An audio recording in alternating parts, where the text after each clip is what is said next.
Buenos días, buenas tardes, buenas noches, según a la hora que vean este grandioso podcast. Bienvenidos a Política Paranormal y más. En esta ocasión, pues tenemos una grandiosa invitada, que estoy muy emocionado, la verdad. La licenciada Liliana Benavides. Aquí está. ¿Qué tal? ¿Qué tal? Le agradezco mucho, licenciada, que se haya dado la oportunidad, que se haya dado el tiempo de estar aquí con nosotros en nuestras instalaciones. En este gran tema, bueno, el podcast, la de aquí fuera de cámara les estaba comentando que el podcast tiene lo que es dos vertientes, lo que es la parte política y la parte paranormal. La parte política, ¿por qué? Porque aquí parte del disclaimer, siempre promovemos lo que es el deber cívico. La política no se la podemos dejar a los políticos. Y como es algo que siempre hemos dicho, siempre tenemos que estar investigando, siempre tenemos que estar consultando las diferentes opiniones para con esto nosotros mismos hacer nuestra propia opinión. Y como siempre lo hemos comentado, ser buenos ciudadanos. Y buenos ciudadanos significa es involucrarnos. A lo mejor no decir de que, oye, pues si están nuestras posibilidades de ir a alguna protesta, siempre y cuando sea en pro de los derechos humanos y el bienestar de todos. Porque lamentablemente hoy en día, pues en nuestro mismo propio estado, pues no es así. ¿Y por qué paranormal? Como una vez dijo nuestro exgobernador de Nuevo León, que es donde nos encontramos, pues la política está maldita. Entonces, por eso estamos partiendo de aquí. Y pues, licenciada, ¿cómo está? ¿Qué tal? Muchas gracias por esta invitación. Estoy encantada. Todo lo que sea apuntalar la participación ciudadana, el deber ciudadano, yo lo apoyo. Súper bien. Pues muchas gracias, licenciada. Pues empezamos en materia. Cuéntenos, dentro de su trayectoria política, ¿alguna situación paranormal que le haya tocado? Pues sí, me han tocado muchas cosas que no son correctas, que cuando las he percibido me asustan.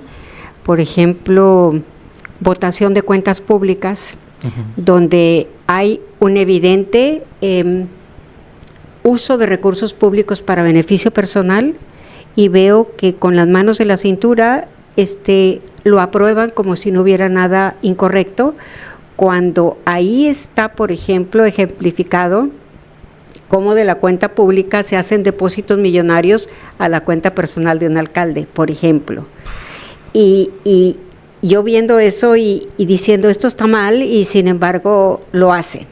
Eso es solamente un ejemplo. Otro ejemplo, por ejemplo, en las cuentas públicas yo digo que es como un mercado persa, o sea, se cambian cuentas públicas.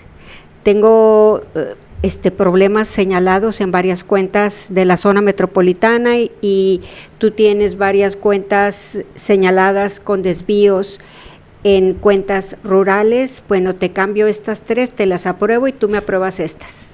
No. O sea, esas son cosas que no pueden concebirse porque se está hablando de recursos humanos, ¿sí? Políticos a veces muy cínicos, ambiciosos.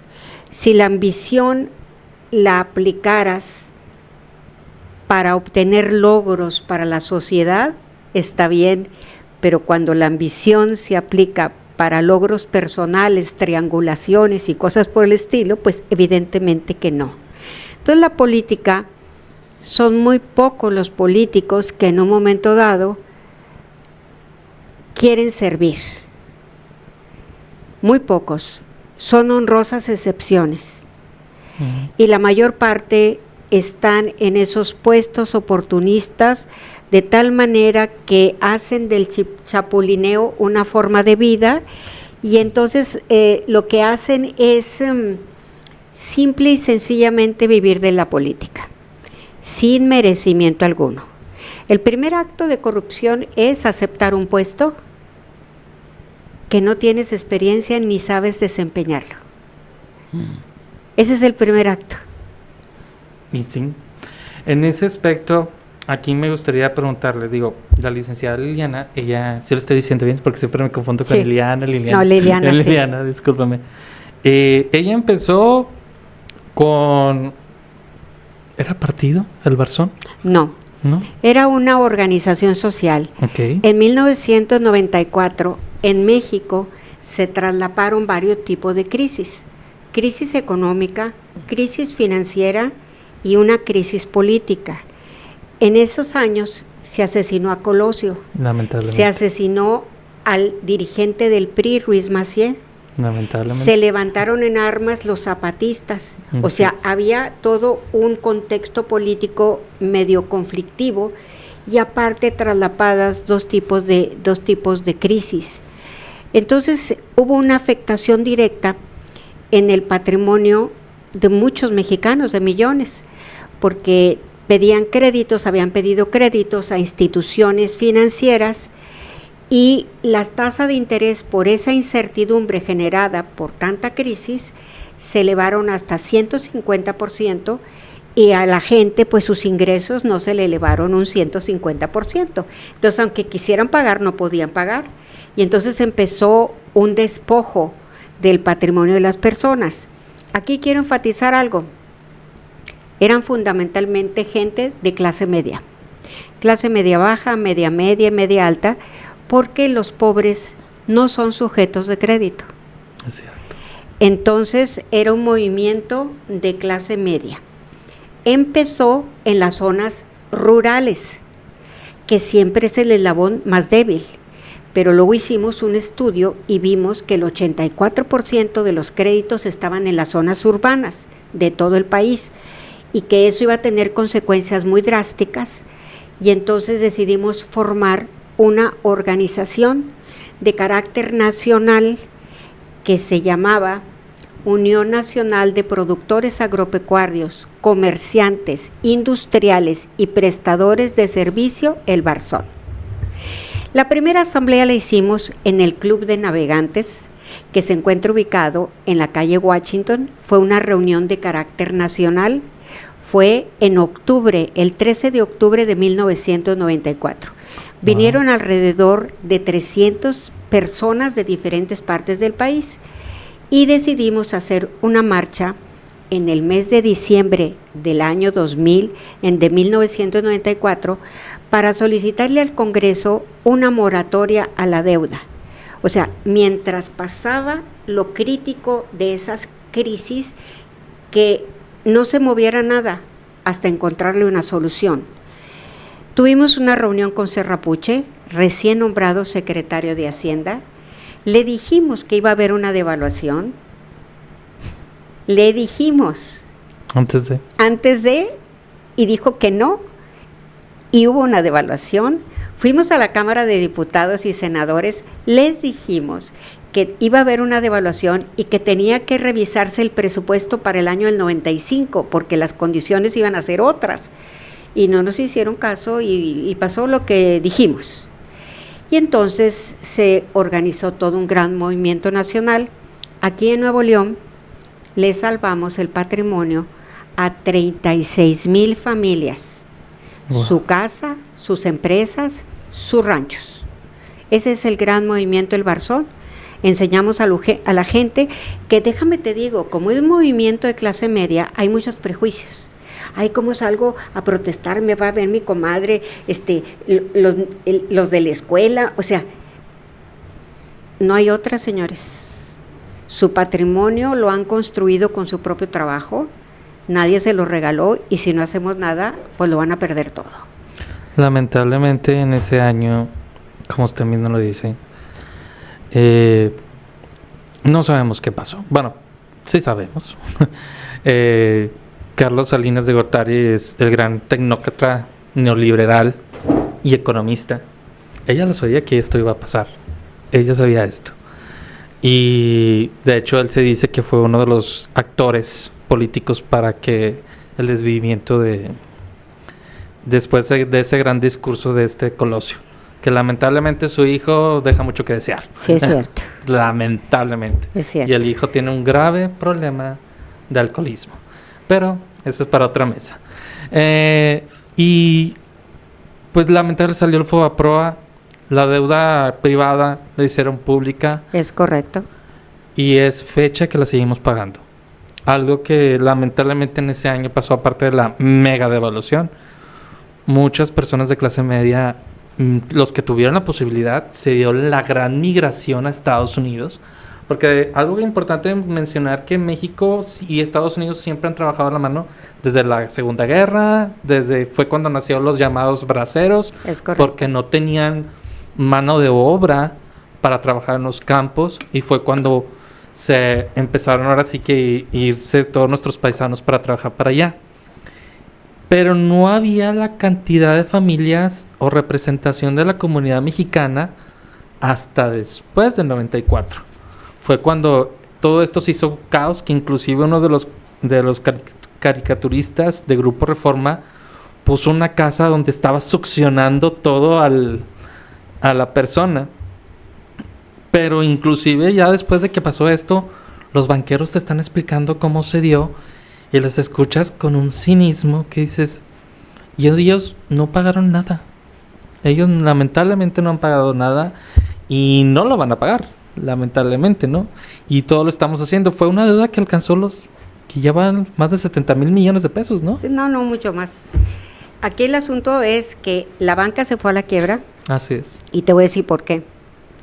No es porque los pequeños o medianos no podían pagar, sino porque entre los banqueros se hicieron préstamos a ellos mismos cruzados. El dueño de un banco le pedía a otro dueño de otro banco sin garantía alguna y viceversa.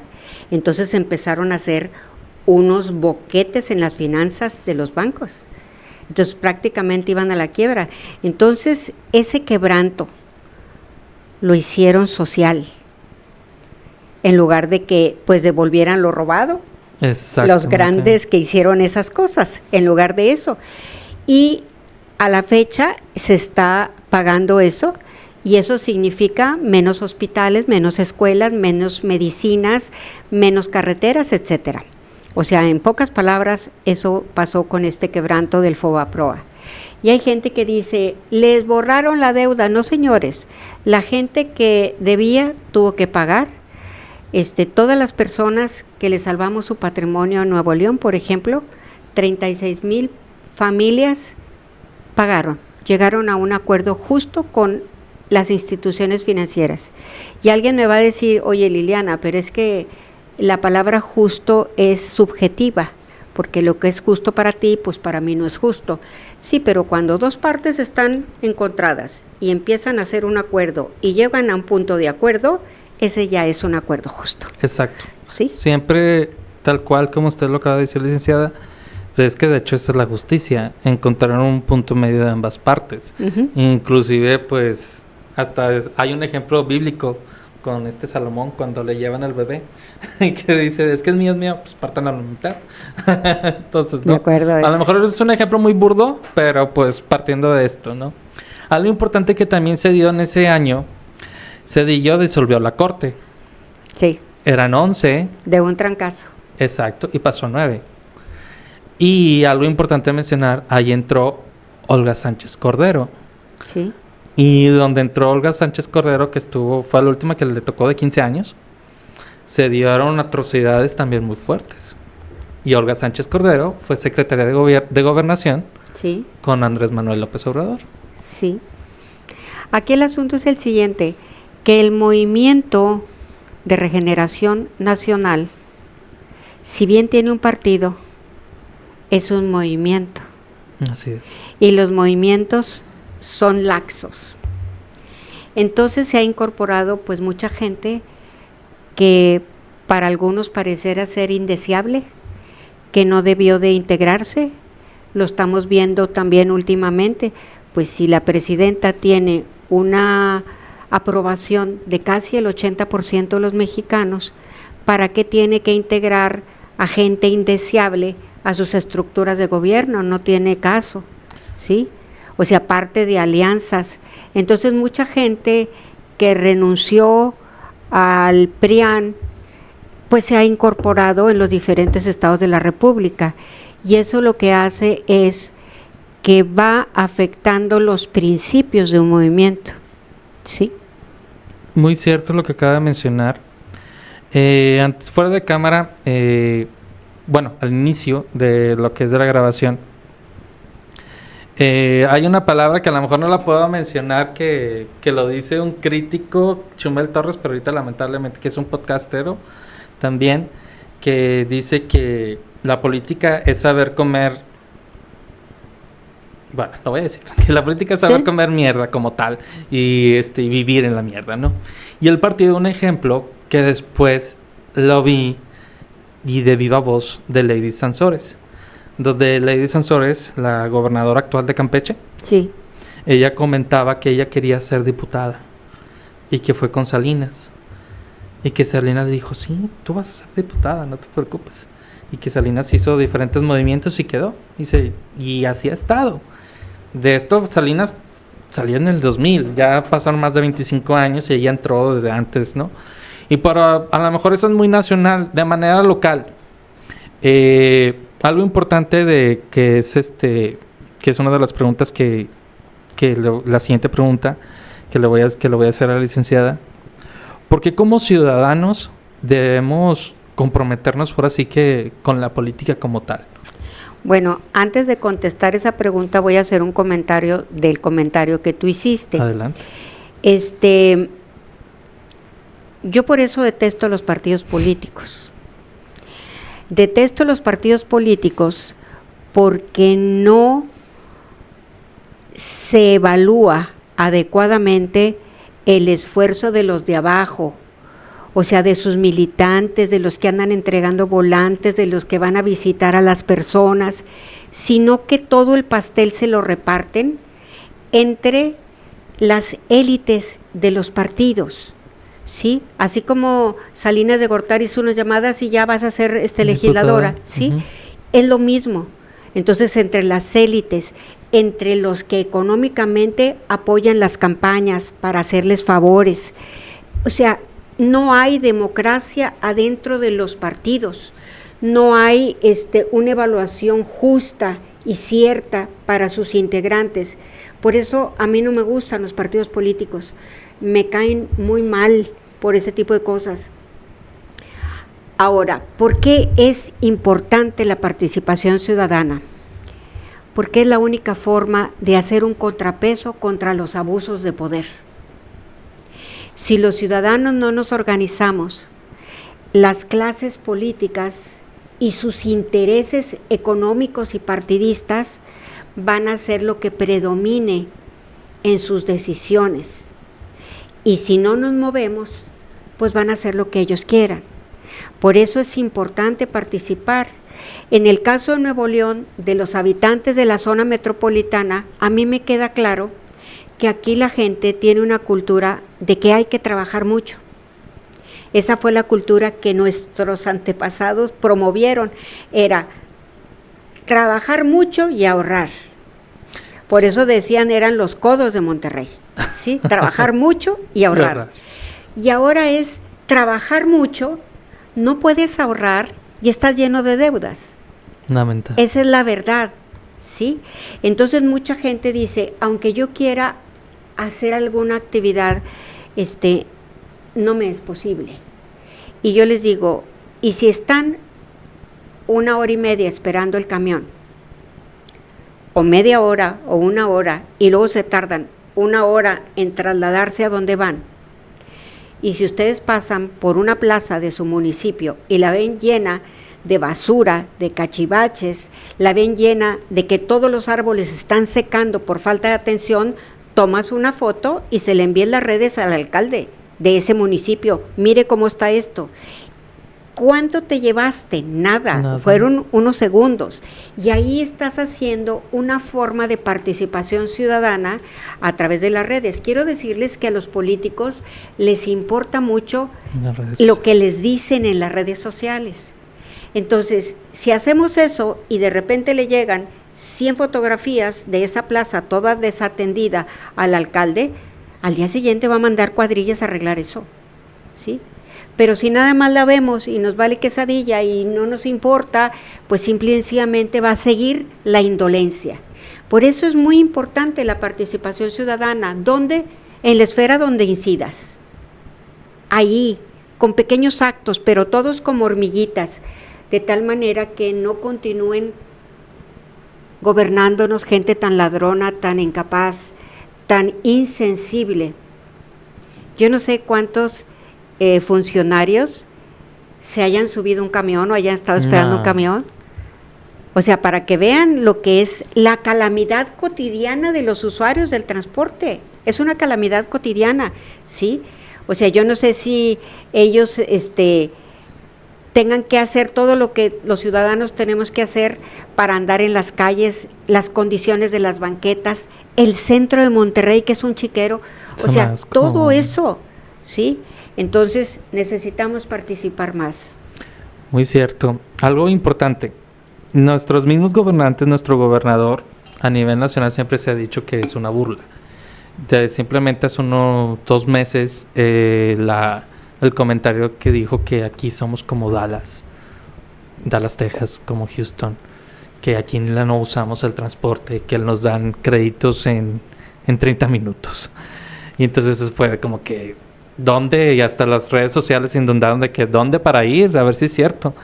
Y todavía saliendo su esposa de que, pues yo aquí tengo una Dyson que tengo mi aire puro. No. Eso se sintió al puro estilo de María Antonieta, de antes no dijo pues que coman pastel, ¿verdad? Y que no tengan, y el pueblo ahí sufriendo de hambre. Porque algo importante mencionar, el área metropolitana de Monterrey desde el 2015 es la área metropolitana más contaminada a nivel América.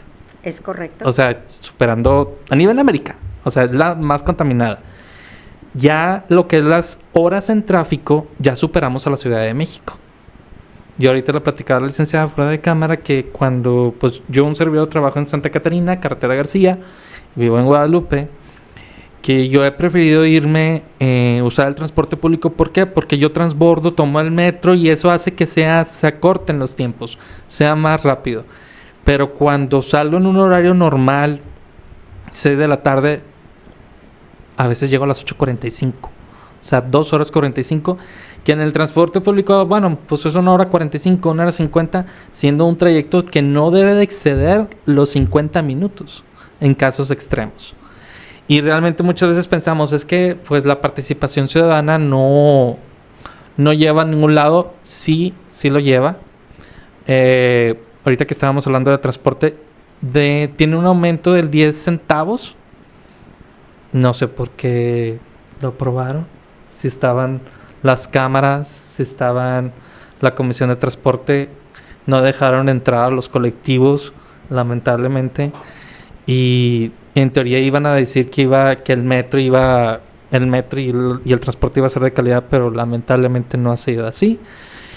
Pero a través de las últimas protestas de los últimos meses, el mes pasado debió de haber estado en 9.10 y apenas este mes está en 9.10. Pero aún así sigue siendo muy caro. Estoy hablando del costo del metro. Y el costo del transporte ya está en 15.50. Sigue siendo el más caro a nivel nacional. Algo importante de mencionar. Sí, mira, el asunto del transporte público, en noviembre se hizo un tarifazo, donde homologaron las tarifas en 15 pesos. Este tarifazo es un tarifazo ilegal. Es ilegal, ¿por qué razón? Porque tendría que haber participado el Consejo Consultivo y no participó. Entonces fue una decisión unilateral del Instituto de Control Vehicular, por lo tanto esa tarifa es ilegal. Pero además, en enero de este año, determinan un aumento, tomando como base los 15 pesos ilegales, de irle aumentando 10 centavos gradualmente.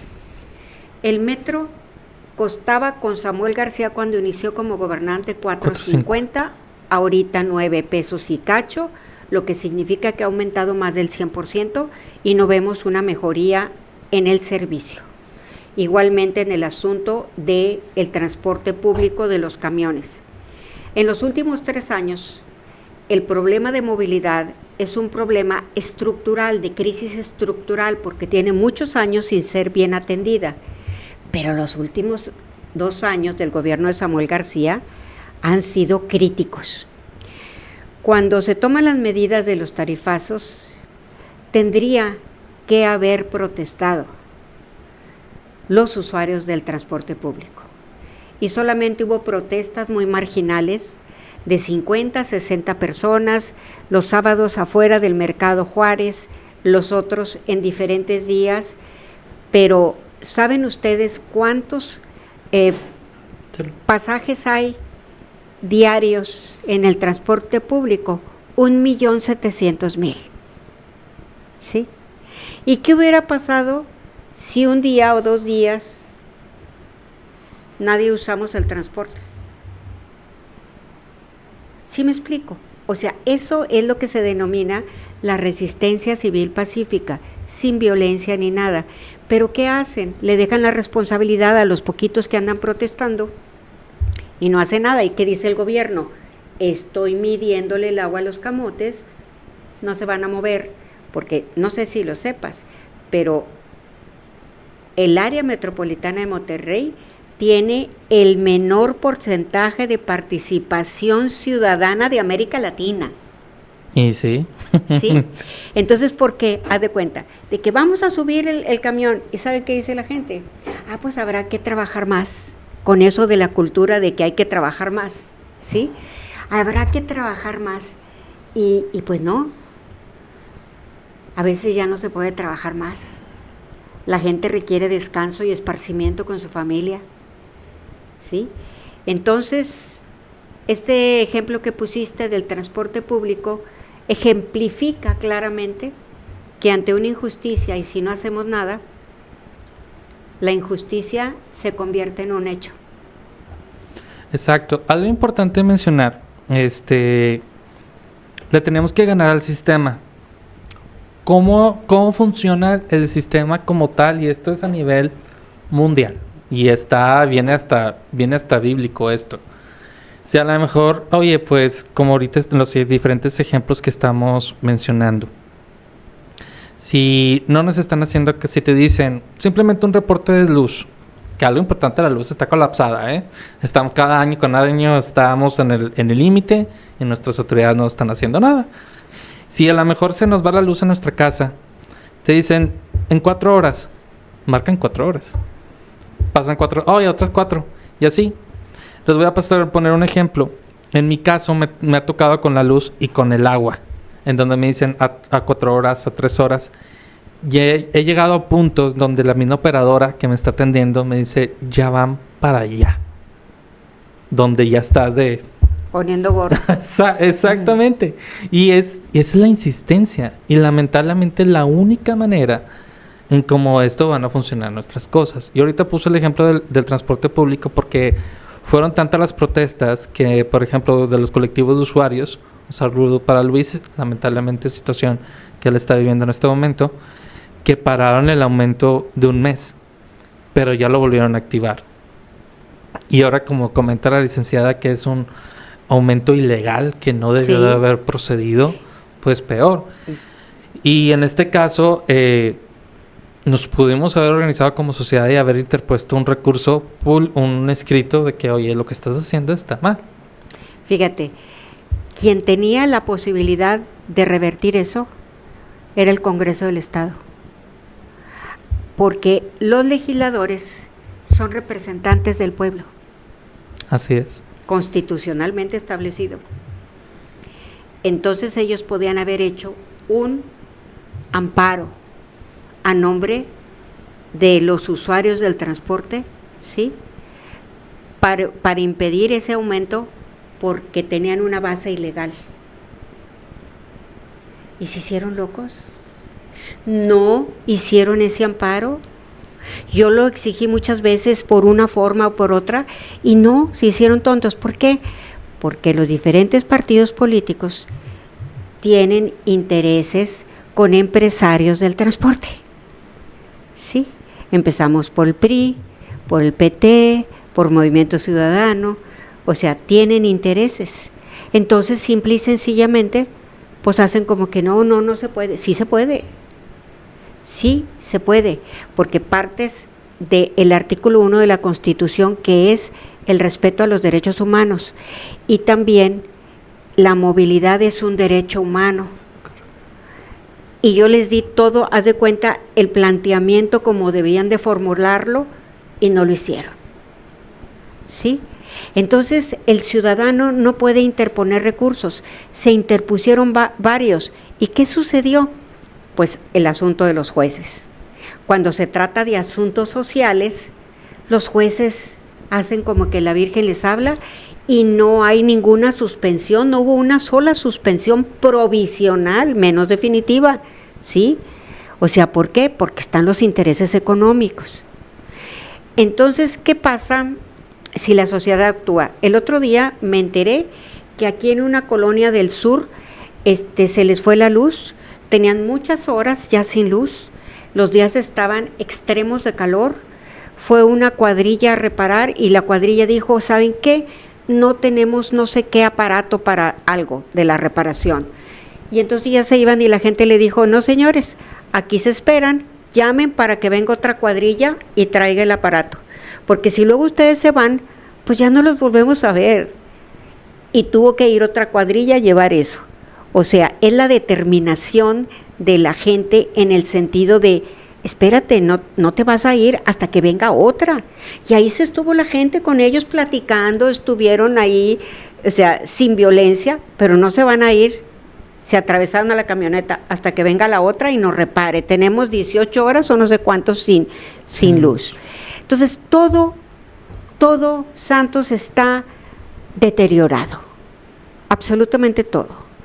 El drenaje está explotando por toda la zona metropolitana, son focos de infección, problemas de salud pública, el asunto, todo está exacerbado.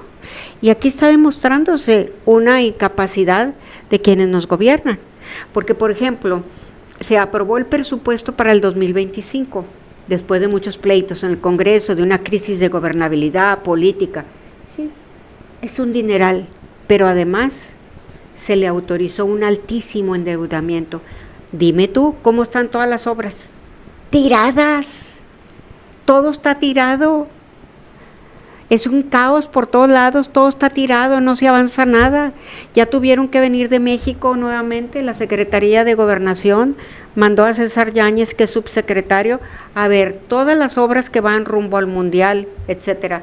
A ver, empresas, instituciones, ¿cómo vamos a sacar esto? Tiene que venir de fuera para decirle qué hacer. ¿De la Federación? Sí, de la Federación. O sea, ¿por qué? ¿Por qué? Tienes el presupuesto. O sea, ¿cuál es la razón? Pues es la incapacidad, ¿sí?, de sacar adelante el buey de la barranca, ¿sí? Sí, completamente de acuerdo. Porque algo importante que promovemos mucho aquí, lo que es en política y paranormal y más, es como tal lo que es, no quiere decir que excelente ejemplo que dio la licenciada que nos vayamos a ampliar, sino simplemente exigir a nuestros gobernantes. Algo importante, también como nosotros, y es pregunta para los que nos están viendo, ¿ustedes conocen al diputado local que los represente su distrito? Algo importante como tal del diputado local de distrito, porque son 42. Sí. Y nos cuestan carísimos. Cada uno cuesta 150,000 pesos al mes. Más el bono de gestoría, que son como 200. Son como 200,000 lo que... Exacto. Más aparte de la gasolina y todos los prebendas. Sí. Exacto. Cada bono de gestoría y actividades nosotros tenemos que ir y ellos están obligados, no sé si es de manera trimestral o mensual, licenciada, que tienen que dar... Tienen que dar un informe mensual, de acuerdo a la ley, uh-huh. Y tiene que publicarse en el enlace de transparencia de su bono. Y tienen hasta 3-4 meses que no publican absolutamente nada. Ahí está la respuesta. Sí, no te explican nada. Entonces, ¿qué hacen? Pues se lo gastan discrecionalmente. Es correcto, porque inclusive a veces a ellos se les cuestiona, ¿y quién nos audita? Ellos tajantemente dicen, el pueblo. Pero oye, pues espérate, y si yo vengo de tu distrito, yo te puedo decir, oye, Lorena de la Garza, ¿qué has hecho de la Colonia del Sur, que es donde está la representación de Lorena de la Garza de aquí de Monterrey?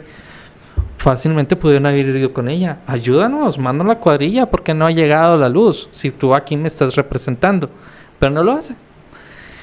Para cerrar, licenciada, ahora sí, como simples mortales, ¿qué nos puede recomendar? Ahora sí que más que para ser buenos ciudadanos, por así decirlo, ¿qué nos puede decir? Bueno, para ser buenos ciudadanos se requiere conocer la Constitución, porque ahí están todos nuestros derechos y nuestras obligaciones, y la mayor parte no la conoce. Entonces a veces no actúa también por miedo. Ay, me va a pasar algo si yo doy un paso para adelante. No, en la Constitución están tus derechos y tus obligaciones. ¿Qué puedes hacer y qué no puedes hacer? Entonces, primeramente tenemos que conocer esos derechos. ¿Para qué? Cuando vas con un funcionario público y ve que eres ignorante, abusa al cubo de tu ignorancia. Pero cuando ve que tú sabes tus derechos, no tiene otra más que sentarse a platicar y a ver cómo se resuelve. Entonces, ese es lo primero. Y segundo, yo siempre hago esta pregunta: ¿qué pasaría si todos los días hiciéramos lo mejor por nuestros semejantes en la esfera en donde incidimos? Otro mundo sería posible. Si en el planeta todos hiciéramos lo mejor por nuestros semejantes día a día en donde incidimos, no tienes que ir a una manifestación, en donde incides, ¿sí? Entonces, conocer tus derechos y ser una buena persona, ¿sí? E incidir en donde tú te mueves. Y por el otro lado, te puedes hacer un activista digital, ¿sí? Entonces, estar checando, mira, aquí está un perrito atropellado, muerto, tienen que venir por él, ¿sí? Vi maltrato animal en tal lugar, tomo foto, vengan a ver esto. O sea, en todos lados. Y no ocupas andarte bajando, viendo, investigando, o sea, que lo vean las autoridades correspondientes. Entonces, también puedes ser activista digital. Esas serían 3 cosas simples que creo yo que serían importantes para hacer un contrapeso a los abusos de poder. Grandes recomendaciones. Algo importante, algo que padece mucho el área metropolitana de Monterrey son los baches. Cada vez que nosotros veamos un bache, es reportarlo. A lo mejor no marcar, ya ahorita todos los municipios ya tienen su página de Facebook. Vi este bache acá. La luminaria, hubo un tiempo que yo estuve reportando mucho las luminarias de ahí del Obelisco, en pleno centro. Ahora sí que hasta direccionado directo a Adrián de la Garza. Sí. Y hasta el tercer mes, que casi diario lo reportaba, las arreglaron. Y es donde te das cuenta de ese cambio que, como comenta la licenciada, no todos los podemos hacer desde la palma de nuestro teléfono celular, siempre y cuando estén también nuestras posibilidades. Pero si a lo mejor, oye, pues yo soy una persona ya que a lo mejor el tema de la conectividad no se me da, y si dentro de mi grupo está alguien, yo le puedo decir, oye, ¿sabes qué, hijo, sobrina, lo que sea? Nieto, lo que sea. Vi esto, ayúdame. Es correcto. De esa manera. Algo importante también mencionar, que ya la última pregunta, la licenciada pertenece a un grupo que se llama Las 6. Quisiera que nos dijera cómo se dio este grupo de Las 6. Bueno, este grupo se da en una circunstancia muy difícil para el Estado de Nuevo León, con un gobernador del Estado, Samuel García, que pertenece a una clase política joven, ambiciosa, con pocos escrúpulos, y vimos una cantidad enorme de abusos, triangulaciones de dinero con proveedores del gobierno del Estado hacia las empresas familiares. Vimos, por ejemplo, cómo se hizo de un terreno la joya de la corona en San Pedro, valuado por millones y millones de pesos, un enriquecimiento inexplicable y con un cinismo, y nadie podía revertirlo. Todos estaban callados. Los partidos políticos los tenía recholados, o sea, no decían nada. los empresarios también callados, la iglesia. Me acuerdo que el arzobispo daba una rueda de prensa cuando estaba Jaime Rodríguez, cada domingo se acabaron esas ruedas de prensa y entonces dijimos, esto no puede estar así y decidimos juntar esfuerzos, dijimos que todas las filias partidistas, los quereres partidistas y los odios partidistas que tuviéramos las 6, íbamos a meterlos en un cajón y nos íbamos a guiar para que Nuevo León se respete el Estado de Derecho y los derechos humanos. Ahí no podemos tener diferencias. Y entonces así decidimos, empezamos a interponer múltiples denuncias, cosa que nadie había hecho.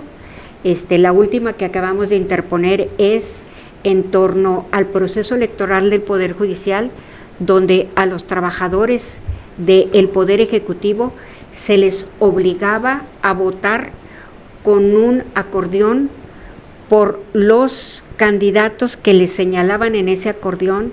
Tenían que ir a votar, tomar foto de cómo votaban, que fuera acorde a los acordeones, con un QR, si no, los amenazaban de despido.